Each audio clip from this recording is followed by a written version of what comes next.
Hey, it's Rick Quattro here. I want to show you how to make changes in your structured files and have them stick the next time you open up the XML file. So what we have here is we have an XML file. This is a concept, and we want to make some changes to this. So we want to make some formatting changes. So we're going to go to the paragraph designer, and we'll just do something simple here. We'll change the color of this font on the heading. So we'll change it to something a little bit obnoxious. Now we're going to get this warning. I'm sure you've seen this warning before, and it's just telling you that, be careful of doing this, and you know why now, because it doesn't always stick. So now we've made a change there, and let's make one more change. Let's change this to a different font. Let's change this to Arial.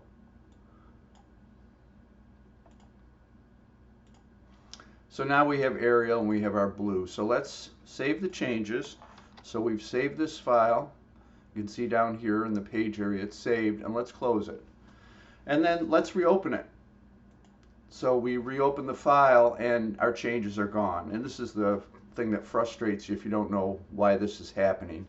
So what we want to do is we want to find out what template is being used every time this is open. Because really all we're doing is making local changes, and we need to change the template itself.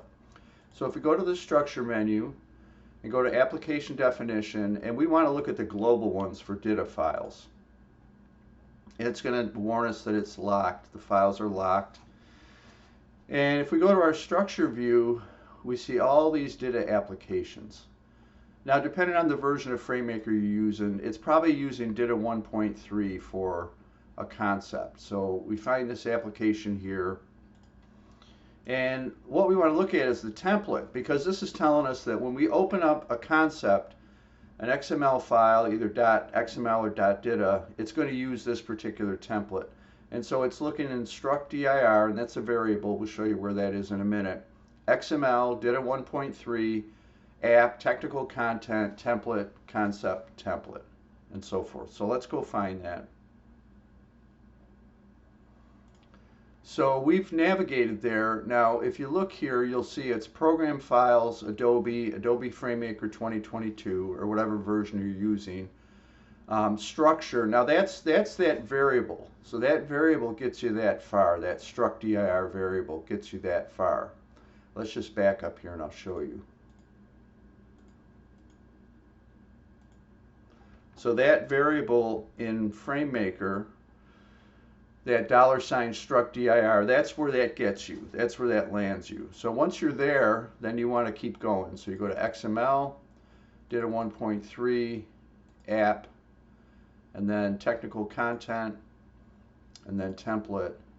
And so there's the template that's actually being used. So if you wanted to make changes, you would change that template. Now, it's a little risky changing the template here for a couple reasons. Number one, you may not even have write access to this area. So a lot of installations you won't have write access. The second thing is you don't really want to mess up the default templates. So what we're going to do is we're going to copy this. We'll make a copy of this. And then we're going to go to a custom templates folder that we've created. Now, I like to do these in the user area. And let me just show you how you get there. So if you type in app data %, and hit enter, that gets you partway there. So this is your login area, C, users, whatever your login name is, app data, roaming. Now the advantage to going here is that you'll have write access to this. So we're going to be Adobe, and then we're going to find FrameMaker, and then depending on your version, you're going to have a numbered folder. So 17 would be 2022, 16 would be 2020, 15 would be 2019. I happen to have all three of these installed. So I'm going to go to 17 because I'm using FrameMaker 2022. And I've created this custom templates folder. And you can create whatever kind of folder you want here. And then you can paste it in. And so now this is the version we're going to edit. So let's right click on it, do properties, and let's turn off the read-only flag. So we're going to open that. We're going to drag and drop that into FrameMaker. And now this is what we're going to edit. Now to give us a little bit of a help here, we're going to actually grab the content from this existing topic, just so we have something to look at while we're editing. So we'll go up to the top here and let's change our title. And bring up the paragraph designer, and we're going to use some kind of a color here like we did before. And we're going to update the style. We get our warning. And then let's change this to Arial. Okay, so now we have made our changes. Now we need to get rid of this content because the template has to be empty. So we're going to save our changes.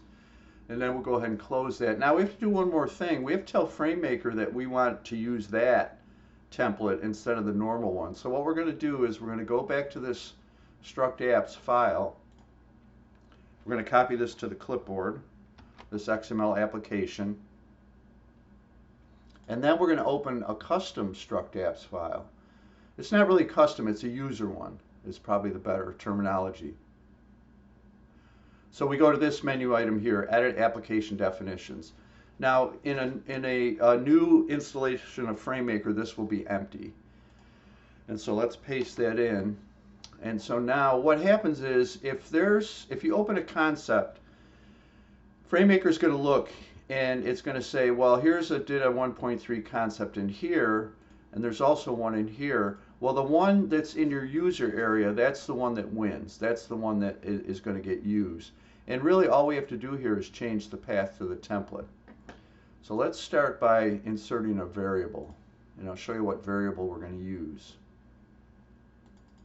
We're going to use this FM user directory. And the reason we want to use this is if we update FrameMaker, we can just move this to the new FrameMaker folder, and that'll turn into 18 or 19 or whatever the current version is. And then we want to put in a backslash. And let's delete down to our template name. And then we called that folder custom templates. So now that's what it's going to use. It's going to use all the way down to our 17 folder, our custom templates folder, concept.template.fm. So we're going to save the changes. Now typically this file gets read in its startup, but we can force it to be read now. If we go to application definition, read application definitions. All right, so now we can close these files. And let's close our XML file, and let's open it back up and see what happens. And you can see now, because we've customized that template, we've pointed to that template, now when we open up a concept, it uses those changes, because there's that blue and there's the Arial.